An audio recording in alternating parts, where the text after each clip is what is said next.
जय हिंद। मैं हूं चंद्रकांत मिश्र और सीक्रेट ऑपरेशन के इस एपिसोड में आपका बहुत बहुत स्वागत है। अब खबर विस्तार से। घटना 1971 की है, जब भारत अपने दुश्मन देश पाकिस्तान से बांग्लादेश के फ्रंट पे लड़ाई लड़ रहा था और इस युद्ध में भारत की थल सेना व वायु सेना लड़ाई में दुश्मन के खिलाफ मोर्चा संभाले हुए थी। ऐसे हालात में देश की नौसेना कैसे खामोश बैठ सकती थी। फिर क्या था, तत्कालीन रा के निदेशक के साथ एक सीक्रेट मिशन का प्लान बना और फिर इंडियन नेवी ने अपने अद्भुत पराक्रम से दुश्मन को फ्रंट वार पर नाको चना चबवा दिया और परिणाम भारत के पक्ष में हुआ। बताते चलें कि जब 1971 में बांग्लादेश फ्रंट पर भारतीय फौज पाकिस्तानी आर्मी से लड़ रही थी और इस युद्ध में देश की वायुसेना भी दुश्मन के खिलाफ मोर्चा खोले हुए थी, तब देश की नौसेना को भी इस लड़ाई में शामिल करने की ज़रूरत महसूस हुई। फिर क्या था, दुश्मन के कराची बंदरगाह पर हमला करने की एक सीक्रेट योजना बनने लगी। तो इस कड़ी में भारत की खुफिया एजेंसी रा के तत्कालीन निदेशक के साथ तत्कालीन नेवी चीफ ने एक सीक्रेट प्लान किया और कराची बंदरगाह की पूरी फोटोग्राफ की डिमांड हुई। फिर रा के 2 अधिकारियों के साथ एक बिजनेसमैन को एक कमर्शियल बोट के साथ कराची बंदरगाह रवाना किया गया, जिनको टास्क दिया गया कि कराची बंदरगाह का पूरा फोटो खींचकर वापस सुरक्षित नेवी बेस पर लौटना था और फोटो खींचने के इस मिशन को सुरक्षित पूरा कर लिया गया। फिर उपलब्ध फोटो के अनुसार दुश्मन के बंदरगाह पर सरप्राइज अटैक की तैयारी शुरू कर दी गई। फिर इंडियन नेवी ने 4-5 दिसंबर को अपने एक secret military operation Trident launch किया। इसके तहत नेवी ने कराची बंदरगाह पर मिसाइल बोटों से हमला करने का प्लान किया।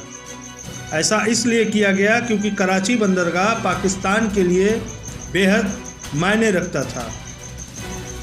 वह सिर्फ पाकिस्तान नेवी का हेडक्वार्टर ही नहीं था, बल्कि पाकिस्तान का सबसे बड़ा तेल भंडारण का भी एक प्रमुख केंद्र था।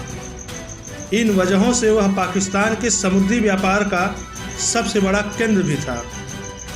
इस लिहाज से इस पर हमले से पाकिस्तान की नेवी को बड़े नुकसान होने के साथ साथ उसकी अर्थव्यवस्था पर भी बुरा असर पड़ना तय था।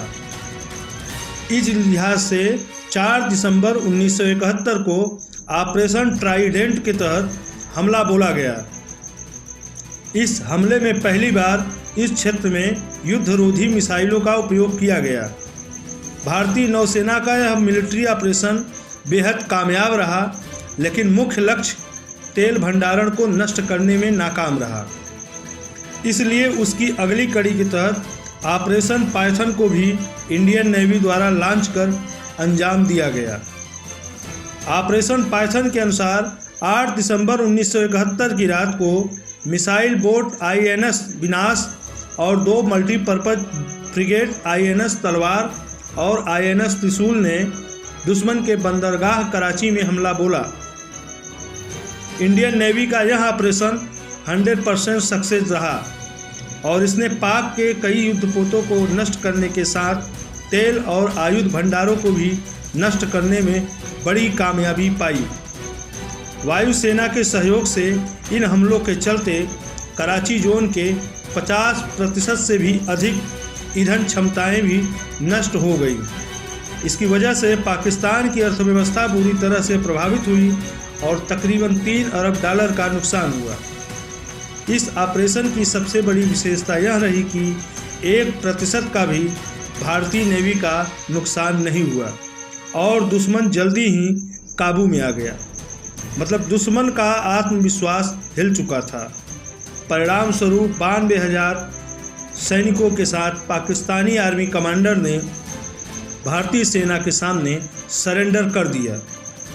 इसलिए 1971 की जंग में भारतीय फौज की ऐतिहासिक विजय में भारतीय नौसेना का भी बहुत महत्वपूर्ण योगदान रहा है।